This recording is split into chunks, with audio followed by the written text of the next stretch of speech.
So hello, good morning everyone. Hope you are doing great, guys. Today in the next 1 hour, we'll be discussing high yield questions which are related to INI-CET examination. The concepts, we'll take an example of a question and the relevant topics, relevant concepts related to that, so that we can cover at least 20 concepts in this 1 hour session. Okay. The first question. Keep answering in the chat box. The person who demonstrated the effect of anesthesia successfully for the first time. Horace Wells, W.T.G. Morton, August Beer, and Carl Koller. The person who demonstrated the effect of anesthesia successfully for the first time. Very good. Yes, correct. It is W.T.G. Morton on 16th October 1846. He gave a first successful demonstration of ether. Give me a second. Give me a second. So what is mentioned over here?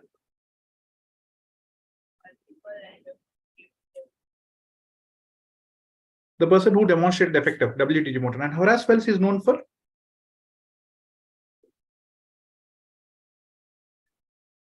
Horace Wells is known for.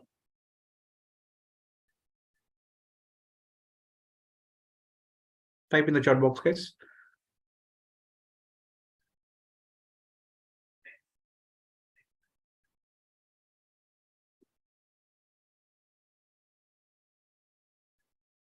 Come on, type in the chat box. Horace Wells, August Beer, Carl Koller.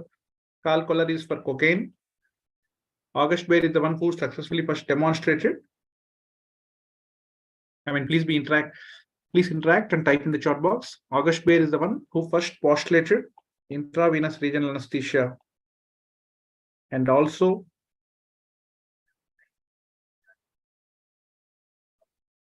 he was the first to use spinal anesthesia.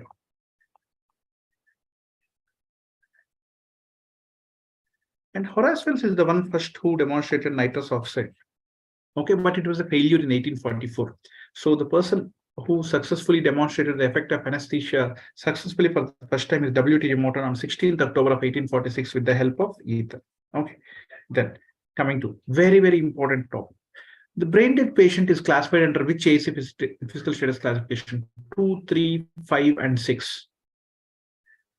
This was a question way back in 2013, 14, 15, like consecutively every year, which was asked in all India Institute of Medical Science examination, and related to the concepts related to that. Yes, very good. It is 6. Very good.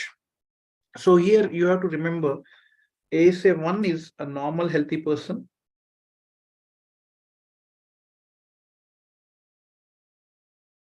2 is a patient with mild systemic disease.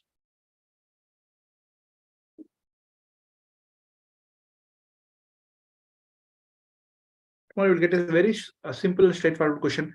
Patient with mild systemic disease or patient with severe systemic disease with constant threat to life belongs to which ASA physical status classification? Okay, this is patient with not moderate with severe systemic disease.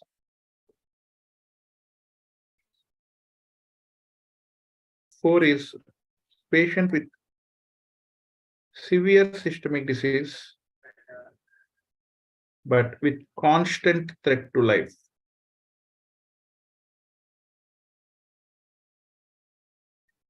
ASF 5 is a moribund patient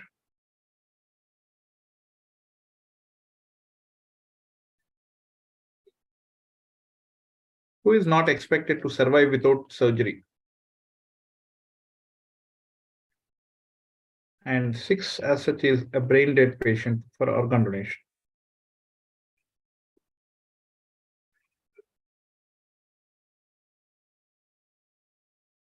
This is very important for us. Severe systemic disease with constant threat to life, organ donation, moribund patient who is not expected to survive without surgery.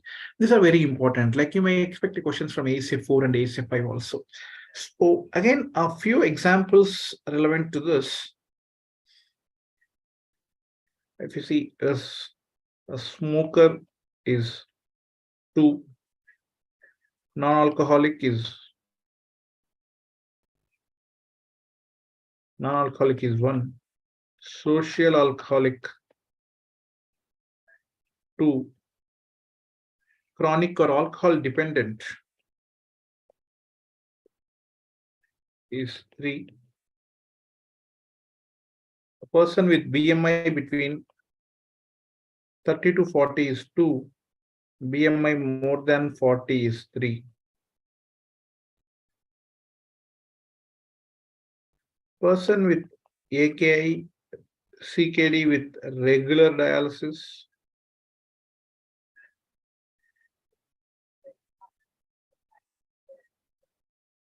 CKD with irregular dialysis. So AKI is 4, CKD with regular dialysis is 3, irregular dialysis is again 4. And pregnancy is 2.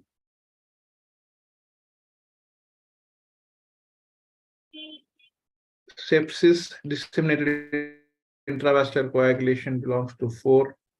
Multi-organ dysfunction belongs to 5. And also important, a patient who had a history of CVA or any history of CAD with less than 3 months and more than 3 months.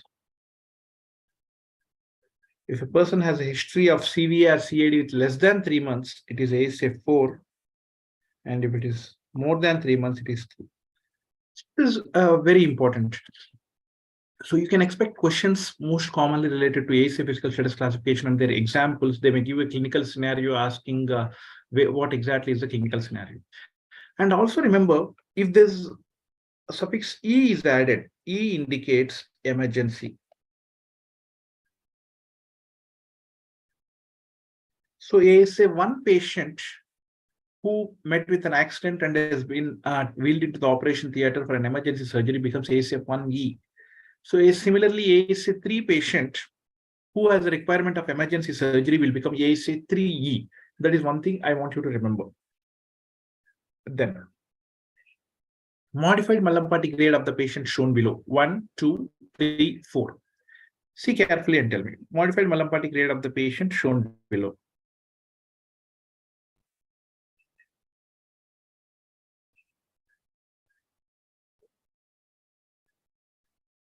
Good. What made you say it is 3? You are correct. It is 3. What made you say that?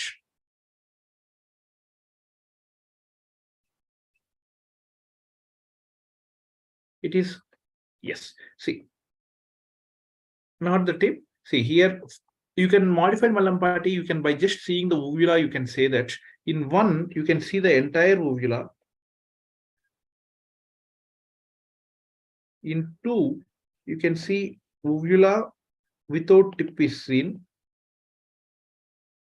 And in 3, you can see only base of uvula.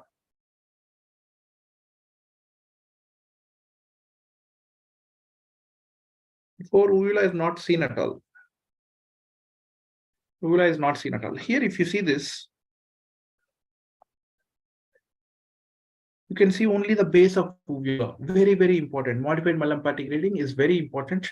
And if you see here, so these are 4 grades predominantly modified Mallampati class 1, 2, 3, and 4. In 1, you can see all the structures, pillars, fauces, entire uvula, soft palate, and hard palate.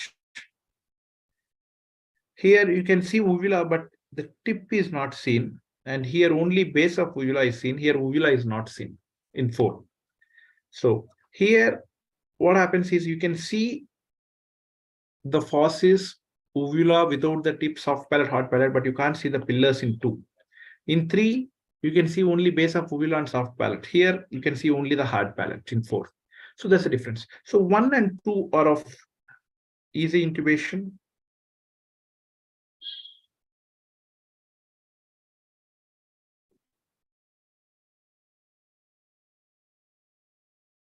Three and 4 are of difficult intubation. So modified Mallampati grading is done in a sitting position. And similarly, there is something, one extra point, remember, Carmack-Lahane grading. which is done in supine position after, like, once you anesthetize the patient before you intubate. Here you remember 1 and 2A are easy intubation. 2B, 3 and 4 are difficult intubation.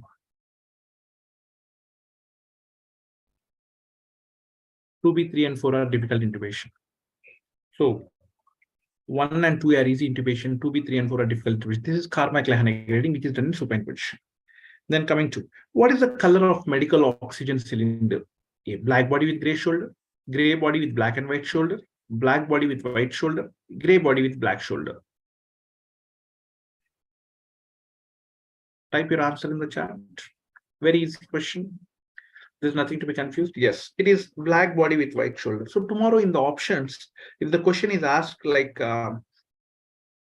suppose the option says white body with black shoulder, or the other way around, they might have asked about saying black shoulder with white body. So don't get confused.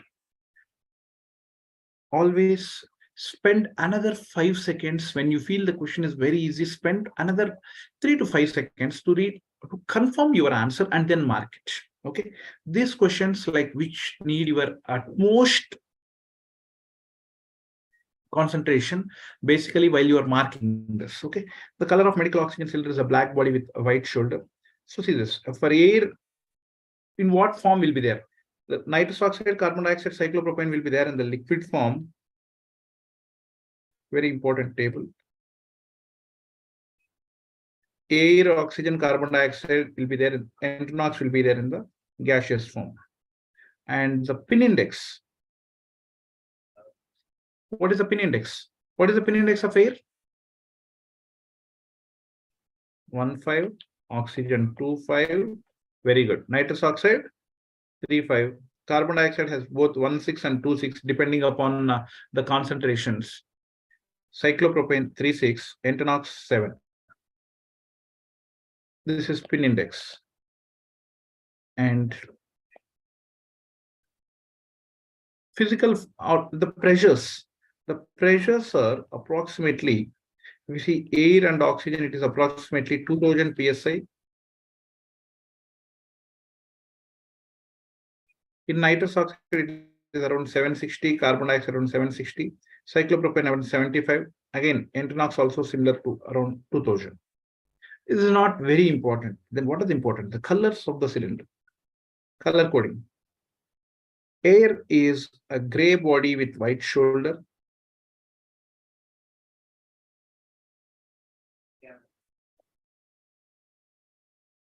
Oxygen is a black body with white shoulder. Nitrous oxide is just blue in color. Carbon dioxide is gray in color. Cyclopropane is orange in color. NOx is a blue body with white shoulder.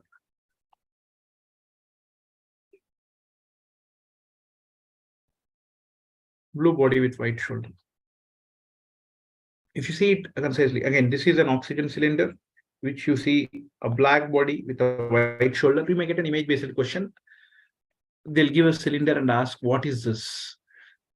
They may give this cylinder simply, and you have to identify it's a blue body with a white shoulder. So this is an NOx. And there's a gray body with a white shoulder. So this is air. There's a black body with white shoulder. This is oxygen.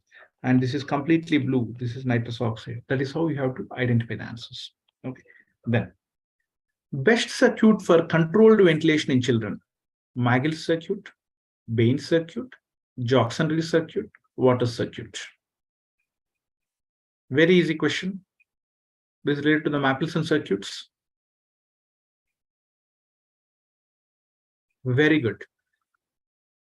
For controlled ventilation or spontaneous ventilation, doesn't matter, but if it is in children, it is always Jackson-Rees circuit. So Jackson-Rees circuit is the best circuit for both spontaneous and controlled ventilation in children.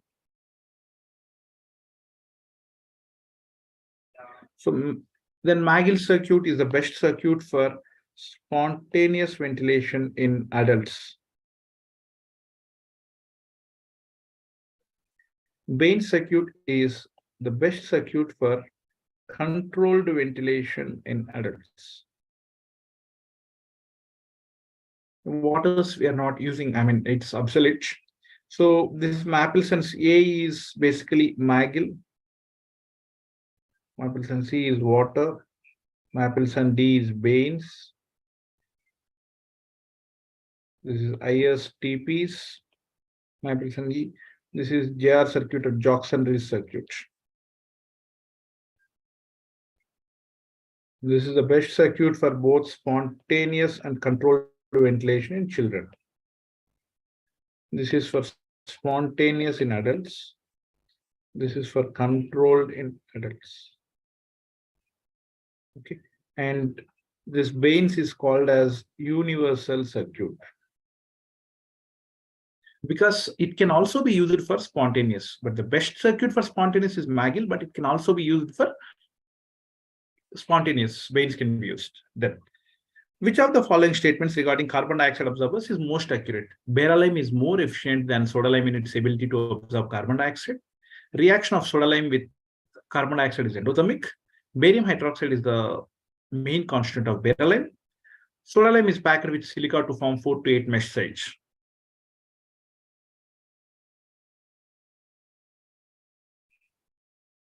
Someone answer, guys. Everyone answer. Good, very good. See, then beryllium is more efficient than soda lime in its ability to absorb carbon dioxide. If you see the absorption of carbon dioxide, beryllium absorbs 9 to 18 liters per 100 grams. At the same time, soda lime absorbs 14 to 23 liters. And reaction of soda lime with carbon dioxide, the soda lime, once it reacts with carbon dioxide, it's an exothermic reaction which releases the heat. It is an exothermic reaction. Then barium hydroxide is the main constant of beryllium. No, even in beryllium, the major constant is still calcium hydroxide, 80% calcium hydroxide. And only 20% is barium hydroxide. And soda lime is packed with silica to form 4 to 8 mesh sites. This is correct statement. So soda lime is usually packed with silica to form 4 to 8 mesh sites. That will be equally, easily manageable, and the absorption will be very good. If you see the granule size mesh either in soda lime, in beryllium, and Amzor.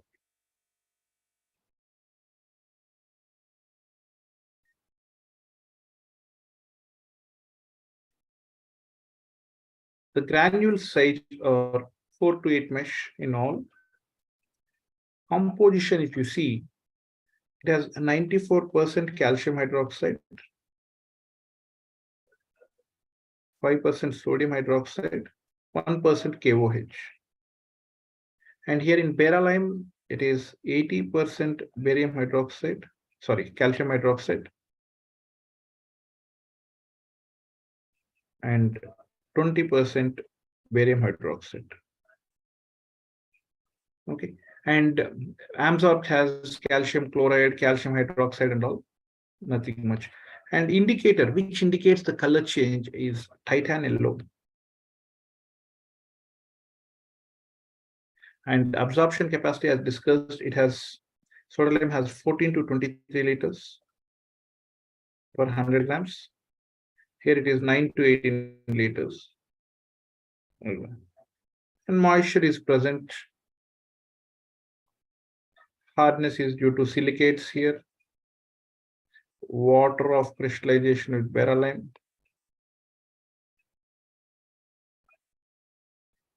And sulfates here. Okay, this is about the CO2 absorbance. Then coming to the next question. The appropriate size of laryngeal mask airway in a 25 kilos child is 1.5 to 2.53. The same question, the appropriate size of laryngeal mask airway in a 8-year-old 25 kilos child is. Come on, guys, answer.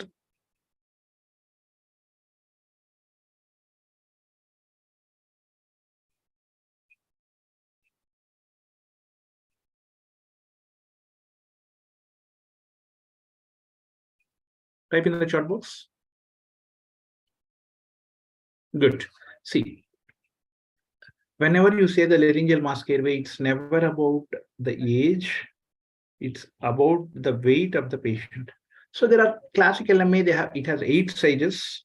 So 1, 1.5, 2, 2.5, 3, 4, 5, 6.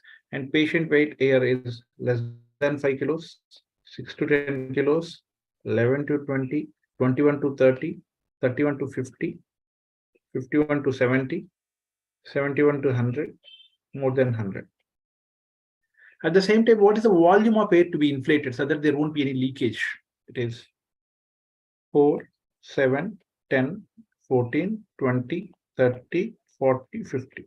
Till now, they didn't ask questions about volume of air to be inflated, but the questions asked in regarding the weight of the patient and the LMA used, like most commonly used. Usually, they are asking between size 2, 2.5, and 3. Here, the question asked is 25 kilos child.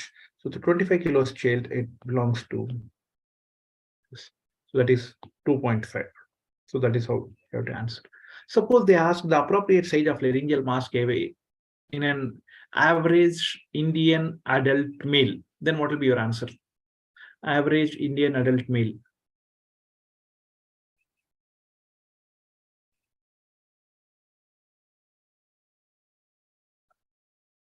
Very good. Average Indian adult male is like 60 to 65 kilos, so that becomes to 51 to 70. So you have 4. That is how you have to answer. Okay. Then an infant with respiratory distress was intubated. The fastest and accurate method to confirm intubation: capnography, clinically by auscultation, chest radiography, airway pressure management. Sorry, airway pressure measurement.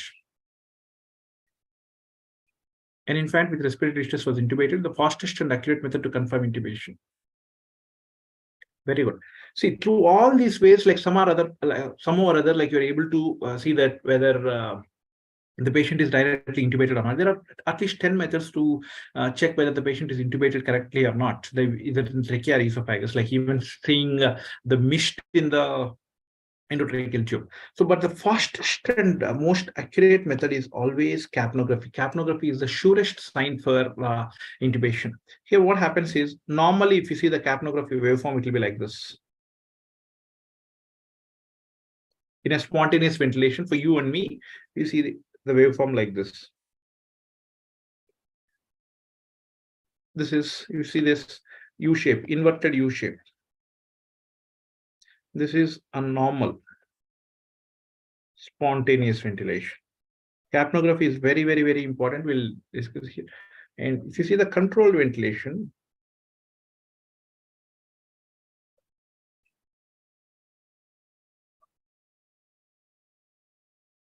this is like a square shaped forms. This is normal, which you see in a controlled ventilation.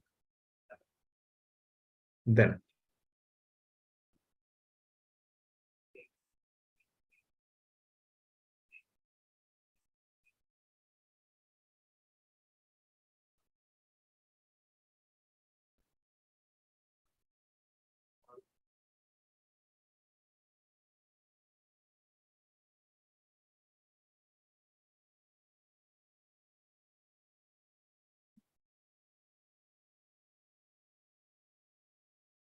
so what is happening here?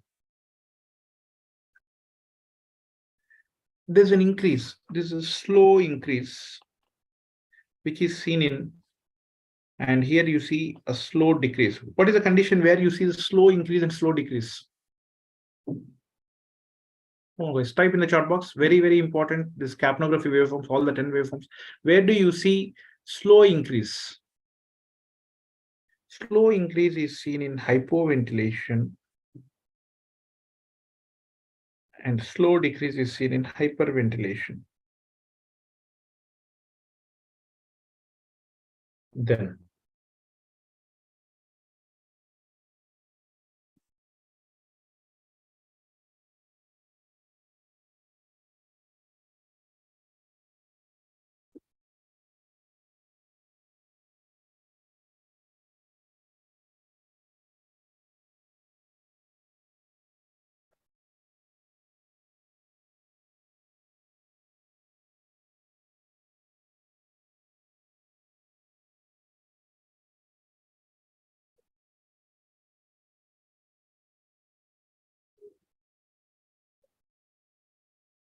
what is happening? Here there will be rapid decrease and here rapid increase. So you can see this rapid decrease. Where do you see rapid decrease and where do you see rapid increase? Rapid decrease is seen in very good embolism, and rapid increase is seen in malignant hyperthermia. You will get the high chances that you get image-based questions on this. Then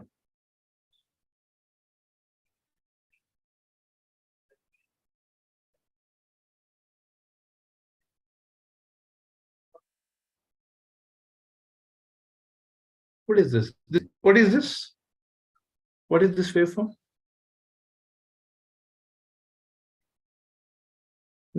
What is this? What is this waveform, guys? What is this capnographic waveform? Good. This is shark fin appearance.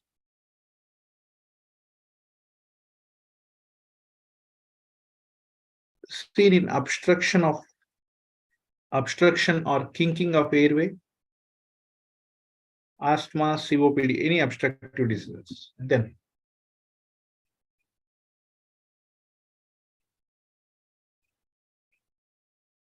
these are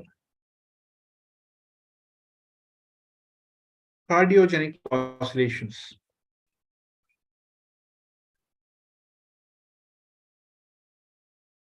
Seen in children and those with thin chest wall. Then another important thing, you see two waveforms like this. And after some time, it becomes like this.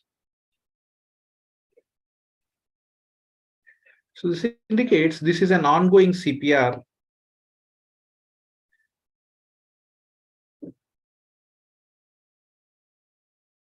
This ongoing CPR, and this is ROSC, return of spontaneous circulation.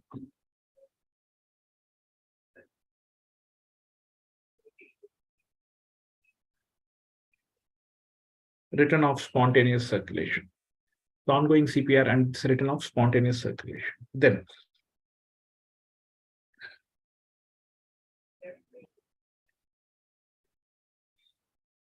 this is a flatline capnogram where it becomes flatline capnogram. Where do you see this flatline capnogram? Where do you see flatline capnogram? Either in cardiac arrest, esophageal intubation,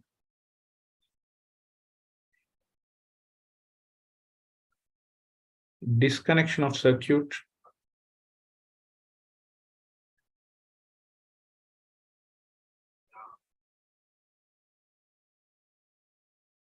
okay. In all these conditions, you see this capnogram. So this is a very important, and there is one more capnogram will answer this question. A patient was in surgery when suddenly a resident noticed the following plot on a capnographic monitor. What should be the immediate next step management of this patient? Increase the muscle relaxant, increase the depth of anesthesia, check tubes for any blockage, change soda line. So here, what do you see? This is curare cleft or curare notch. That indicates the waveform is, if you see this, if you see a waveform like this, we know that it is a controlled ventilation. In this,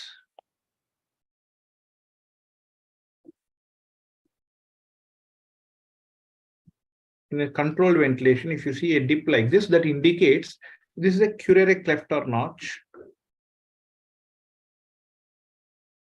which indicates a spontaneous breath under controlled ventilation. It's a spontaneous breath in controlled ventilation. What does this indicate? What do you have to do? So if this occurs in the middle of the surgery, if it occurs this, if you see this spontaneous breath in the middle of the surgery, what do you have to do? You have to give muscle relaxant. You have to administer muscle relaxant. If it occurs at the end of surgery, what happens? that means the patient is coming out and the surgery is also over. So you have to administer the reversal agent after the surgery. A reversal agent has to be administered. Okay, this is very important. Then, very easy question. Which IV induction agent has least action on the GABA receptor? Which IV induction agent has the least action on the GABA receptor? Thiopental sodium, ketamine, propofol, midazolam.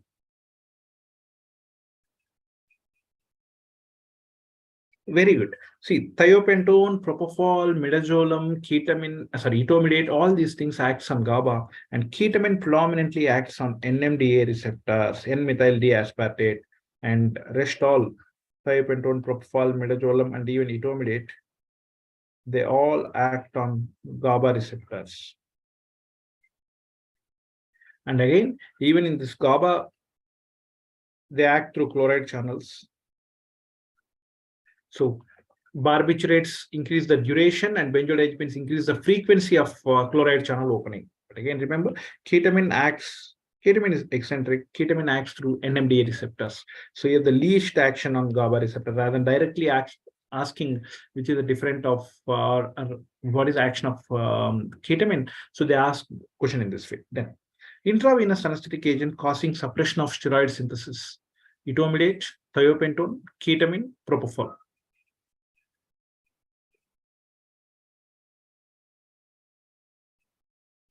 Intravenous anesthetic causing suppression of steroid synthesis. Very good. Very easy question. It is etomidate.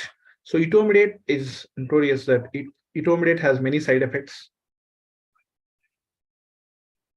Etomidates cause maximum pain, nausea and vomiting, thrombophlebitis, hiccups, myoclonus, vitamin C deficiency,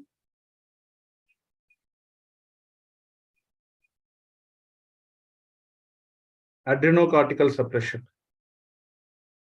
By causing adrenocortical suppression, acting on 11-beta hydroxylase,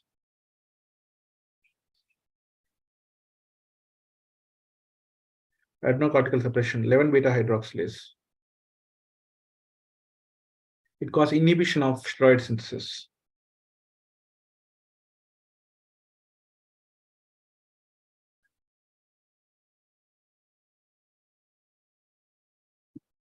Thus, maximum pain, nausea and vomiting, thrombophlebitis, hiccups, myoclonus, vitamin C deficiency, adrenocortical suppression, so inhibition of steroid synthesis. Then, see, remember, and what is the advantage of etomidate? Etomidate, like 2 points to remember, it is the most cardiostable drug. Etomidate is the most cardiostable drug. That is why it is used in all cardiac surgeries, like CABG, valvular surgeries, and even when you need PTCAs, all these things use etomidate. Okay. As we are discussing about the side effects, what is thiopentone? What are the contraindications, or where exactly? What is the main side effects of thiopentone? It causes local ulcerations. If the drug extravasates into IV, and it is contraindicated in asthma, COPD, and contraindicated in porphyrias. This is about thiopentone predominantly. Ketamine, because it increases oxygen supply demand, ketamine is contraindicated in cardiac surgeries, except right to left shunt, like in tetralogy of Fallot, like where we need increased afterload. In all the other surgeries, is contraindicated, and even you want in neurosurgeries. And propofol, as such, we use one of the most commonly used drugs. Then, coming to which of the following age and MAC relationship is true? Infant has higher MAC than neonate and adult. Neonate needs more MAC than adult than infant. Neonate, infant, adult, infant, neonate. Who needs more MAC to get anesthetized? Very good. So infant has the highest metabolism than neonate, and then followed by adult. So this is the correct answer. After 30 years, with every 10 years, there is 10% decrease in MAC. after 30 years, every decade. So infant has highest MAC requirement, then neonate, and then adult. So here, when we discuss about MAC indicates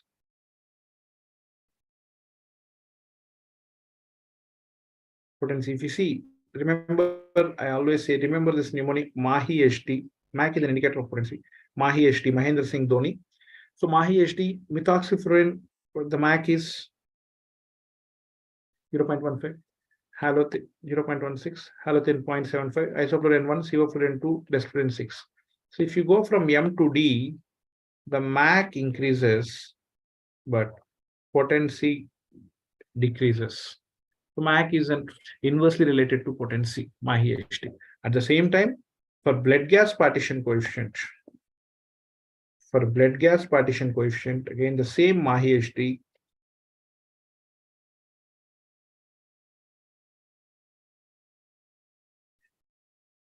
If you go from M to D,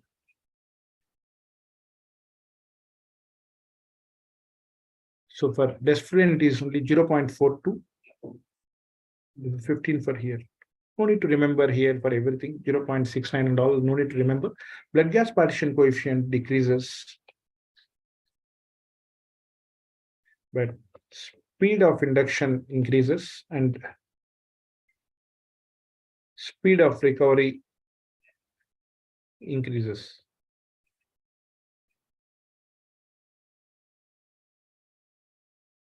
Speed of induction increases and speed of recovery increases. So this is about blood gas partition coefficient and MAC.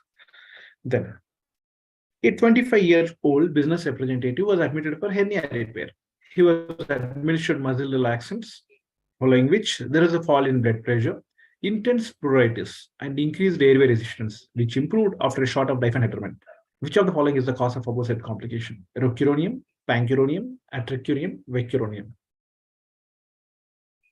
I repeat question. A 25-year-old business representative was admitted for hernia repair. He was administered for muscle relaxant, following which there is a fall in BP, intense pruritus, increased airway resistance, which improved after a shot of diphenhydramine.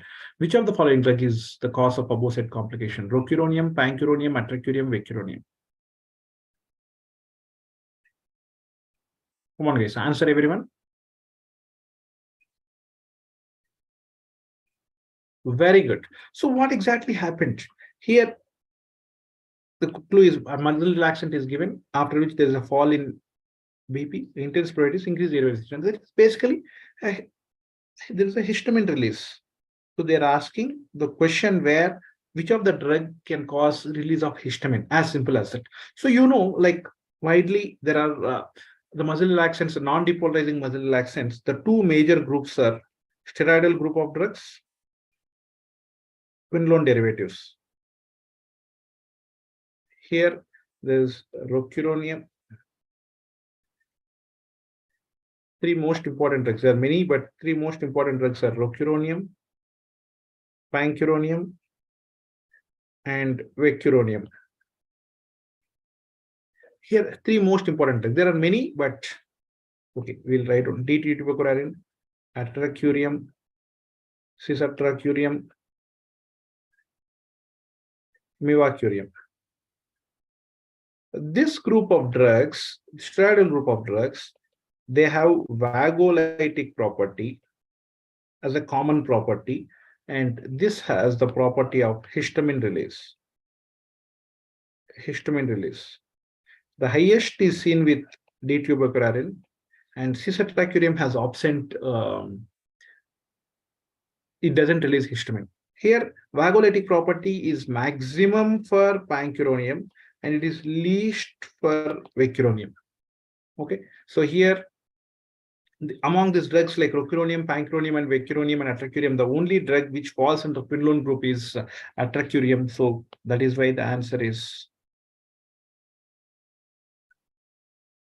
for the histamine release. Okay, so this is how, even if the questions are lengthier, don't get fumble. Like, just spend a few extra more seconds and you will understand like what exactly is there. Pick up the clues in the question and then answer this. If the lengthier the question, the more the clues and easier to answer this. Then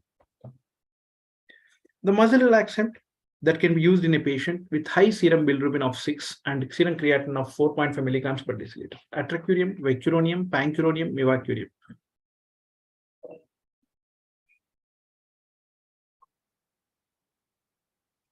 Answer?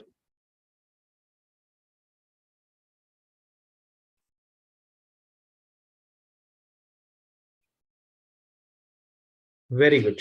So again, here they are directly asking a question in which who have liver injury and who have renal injury. A person who had liver injury and renal injury. What is the muscle relaxant you use? So simply, if you see basically for the muscle, among the muscle relaxants, any drug which gets metabolized through liver, you can't use in liver failure patient. Similarly, if it is excreted through kidney, you can't use in this patient. But this atracurium has a specific property that it gets metabolized by Hoffman's elimination, that is spontaneous enzymatic degradation, and also a specific ester hydrolysis. So it gets metabolized through this. There's no involvement of liver and kidney. So it is safe to use in renal failure, liver failure, and pediatrics, geriatrics.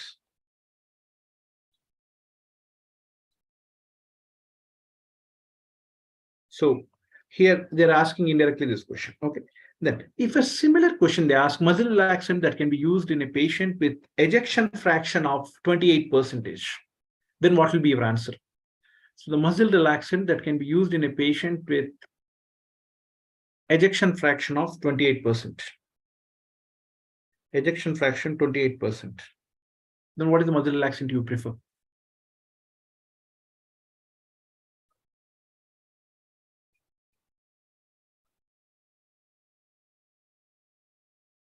Fantastic. They're asking about a person who had a cardiac disorder or like a decrease in heart functioning. So it is vecuronium. Vecuronium is the most cardiostable drug.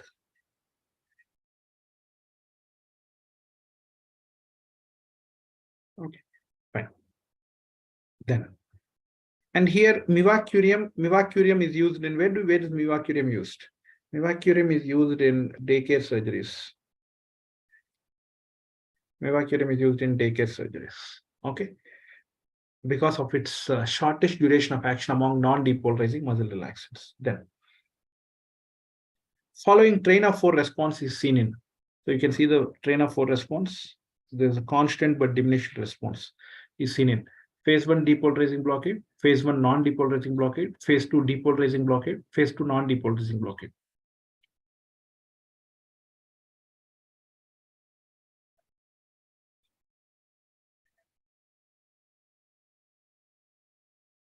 Come on, guys.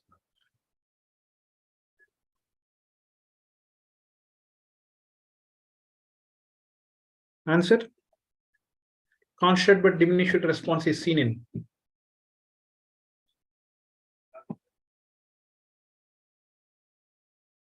And type in the chat box. Good.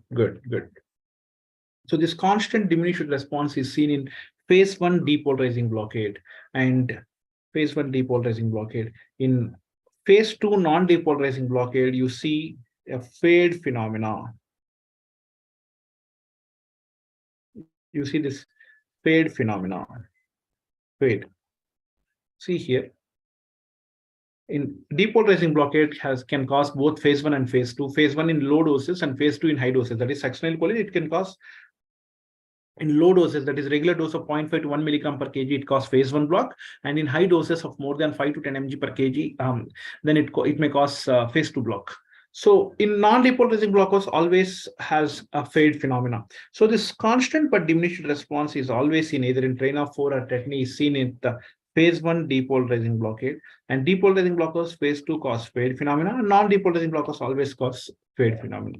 Very easy question. Mainly you get an image-based question, mostly about train of 4, and it's very easy to answer. Just remember this graph, you are done with this. Then, the constituents of the following: lignocaine plus procaine, prilocaine plus buprocaine, prilocaine plus lignocaine, buprocaine plus prilocaine.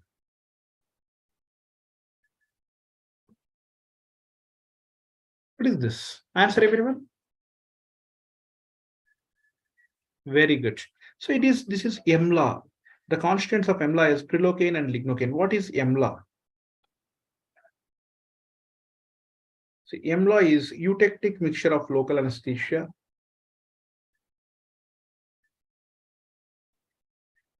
EMLA is eutectic mixture of local anesthesia,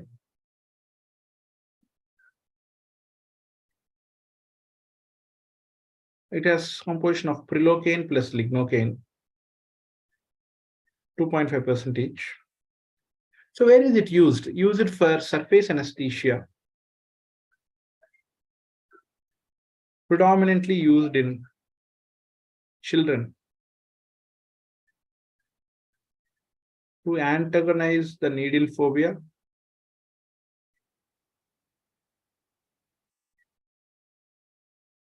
in the children, and use it for IV cannulations. But it has slow onset, so 30 to 60 minutes. So you can't use in emergencies.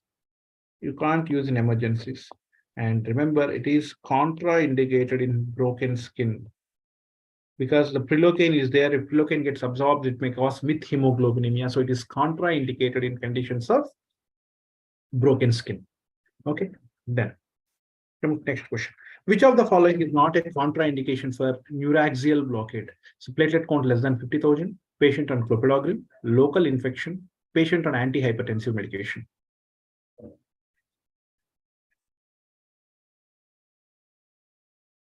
I didn't mention whether it's an absolute or relative. It's a just simple plain question. Which of the following is not a contraindication for neuraxial blockade? That is spinal. Very good. Platelet count less than 50,000 is a contraindication. Patient on clopidogrel is a contraindication. Anticoagulant. Local infection is a contraindication. Patient on antihypertensives as such is not a contraindication. So this is the answer. So what are the contraindications for spinal anesthesia or neuraxial blockade? Absolute contraindications, relative. Absolute contraindication. If a patient refuses to have that, patient refusal, shock, severe hypovolemia, bleeding disorders,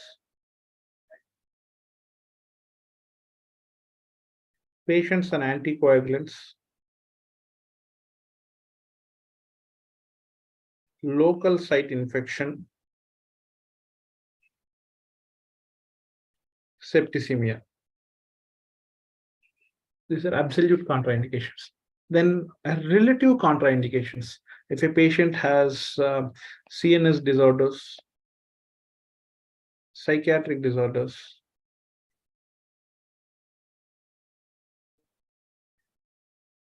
psychiatric disorders, then kyphoscoliosis, then valvular disorders like severe mitral stenosis or aortic stenosis. Okay, then it comes to MI. So all these things are relative contraindications for spinal anesthesia. The absolute contraindications are patient refusal, shock, severe hypovolemia, bleeding disorders, patients on anticoagulants, local site infection, and septicemia. Relative contraindications are CNS disorders, psychiatric disorders, kyphoscoliosis, valvular disorders like mitral stenosis and MI. Then see this question. A resident at the emergency department is preparing for a lumbar puncture in a 26-year-old female with suspected subarachnoid bleeding. Although she presented with altered sensorium, CT brain was found to be normal. During lumbar puncture, which structure is pierced after the spinal needle crosses the interspinous ligament? Ligamentum flavum, arachnoid membrane, areolar tissue, subarachnoid space. So first of all, by seeing this question, the first thought comes is it's a very difficult question. And see, lumbar puncture, subarachnoid bleeding, they asked about CT, lumbar puncture, what is this going on? So if you just hold your nerve and move forward, this hardly they are asking about. What are they asking about?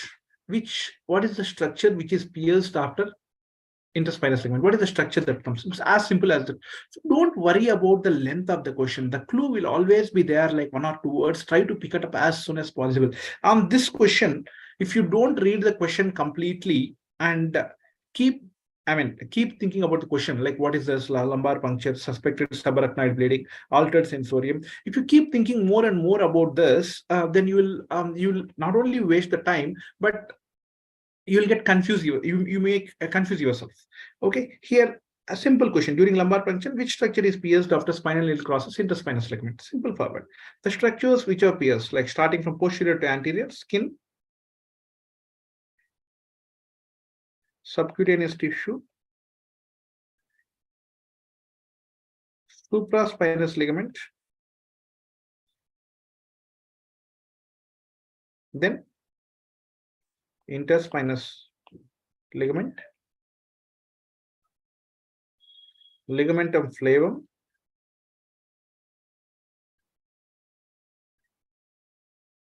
dura mater, arachnoid membrane.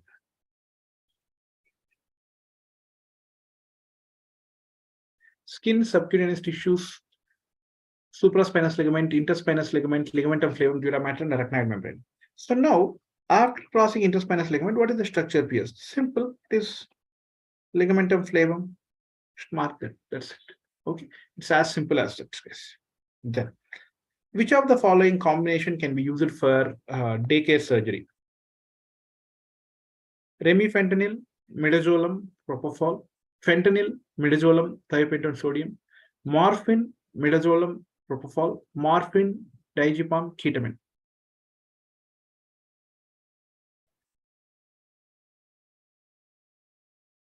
Very easy question. See, basically remember that for daycare anesthesia, that means the patient gets admitted, operated, and discharged on the same day. For daycare surgery, the drugs of choice, IV is propofol, inhalational in adult, inhalational in children. Here in adult, it is desflurane. In children, it is sevoflurane.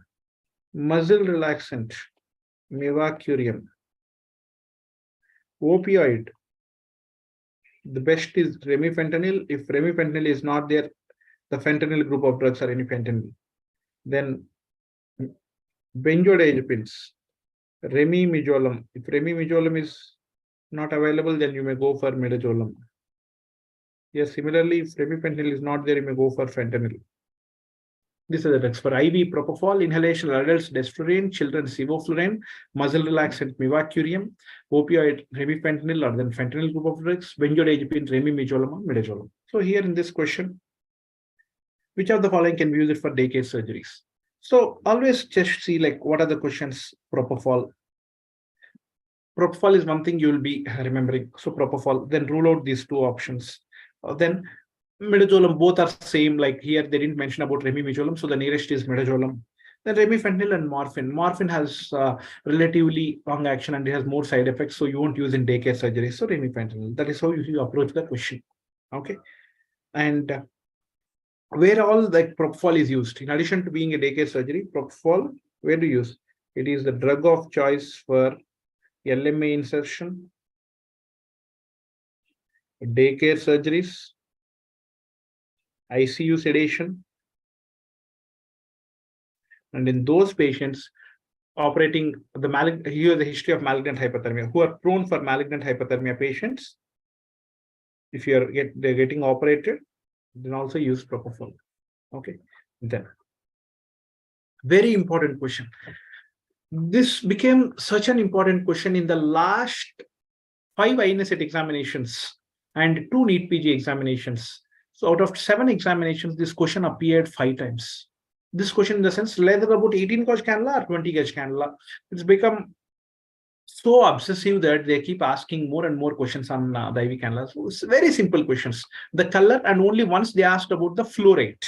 Okay, come on, tell me guys, what is the color of 18 gauge IV cannula? This color of cannula should be on your tips. What is the color of 18 gauge IV cannula?